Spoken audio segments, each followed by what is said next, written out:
The Witcher is great. I mean, the books, not the show. The show isn't even the Witcher at this point. Was it ever?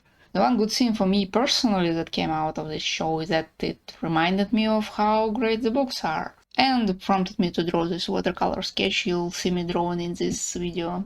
This is a portrait of Geralt and Yennefer, inspired by a Shard of Ice short story from the Sword of Destiny. Might sound weird, but The Witcher was my first introduction to the fantasy genre.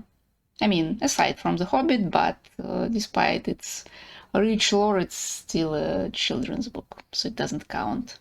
I was about 10 years old, maybe less, and this thick tome with small print that contained both The Last Wish and The Sword of Destiny became the reason of both my obsession and my utter disappointment in fantasy, since I couldn't find anything near the level of quality this story provided. That is, until I got my hands on The Lord of the Rings, but that was way later. I might be aging myself here, but digital books weren't a thing back then, and, well, not for my poor ass at least. And to read something good, you first need to be aware of it, which isn't an easy task in pre-internet days, especially. To find the physical copy of it and then be able to buy it. Anyway, The Witcher. Funny how it was the deconstruction of fantasy tropes, but at my first encounter with it, I wasn't even aware of said tropes' existence. Though, to be fair, The Last Wish and The Sword of Destiny were also mostly the construction of fairy tales, to which pretty much every European kid is accustomed. By the time I got to the later books in the Witcher saga, I already consumed enough of mediocre fantasy to get the idea. And it's safe to say that during my childhood I read and reread the Witcher books more times than anything.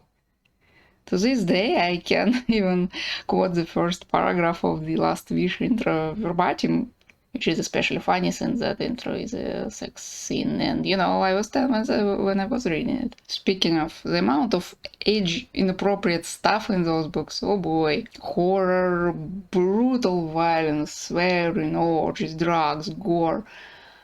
Graphic, and I mean graphic, descriptions of war and its consequences, and also lots and lots of politics. I love these books, despite all the uncomfortable stuff. They have this hard to describe blur of fatalism and this smart, dry humor in the face of hardship and suffering that our unfortunate side of Europe just kinda gets. And judging by the show, US kinda doesn't. And yeah, I can't say I love the later books as much as the earlier ones, with Baptism of Fire being my absolute favorite. Unsurprisingly, I feel like this one is universally loved despite being like the 5th one in the series.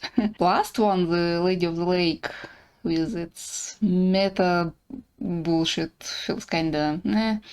And the prequel, The Season of Storms, which I read just recently because I wasn't even aware of its existence, is just... why? But it explains a lot of questionable story elements both in the games and in that garbage show. Absolute uninspired cash grab garbage. Ugh. While The Witcher fans mostly adore games, probably because they started with them, I prefer books. The story of the first game was kinda weird fanfiction, and well, the rest of them stayed in that category. Even if passionate and somewhat truthful to the source material, it's still fanfiction. The vibes are there though, so that's good. But whatever the Netflix thing is, oh... As an artist, I strongly believe that one picture is worth 1,000 words. So let me just show you the cover for the first Russian print of The Time of Contempt, the 4th book in the series, the one with the Mage's Coup, the thing that just happened in the 3rd season of the show. Just look at it. This is what everyone who just learns about The Witcher for the first time from the show was robbed of. The beauty of these cascading, half-ruined Gothic castles on the cliff, thinly veiled by failing illusion. Gone. replaced by what? Empty field with ugly low poly barn on the background? This is the first fight and first kills of the hunted child facing her worst nightmare in black armor, winged helmet on the blood-soaked mosaic floors, replaced by whatever the fuck this is. And that's pretty much for everything in the book. So the language of the books is so vivid, so palpable, beautiful, carefully described world. Was it so hard to just read the description and follow them? Maybe I'm just lucky that the Russian translation was just god tier. I've heard that the English one is somewhat lacking, but I don't know, I've listened to audiobook of Baptism on Fire, it's okay. If you've read the English version and care to share your experience, please do. I'll gladly read your comments. But anyway, if you like The Witcher from games or God forbid the show, but haven't read the books yet, just do it. Please just read the books. Or listen to audio, whatever you prefer. Just do it. The books are so much better than any derivative. And if you did read it, congratulations, great taste, good for you. What's your favorite book in the series? Do you have favorite song from it? Actual original song, not the Netflix's chase for next viral earworm? Who's your favorite character? Which character did you hate? Was it Rien's? Did you skip politics? Did you like the ending? Why not? Just kidding, it's okay. As much as I'd like to shit on the show in just excruciating detail, there is plenty of it around already, so this short rant will do. Thank you for watching, I'm gonna go back to drawing now. Bye.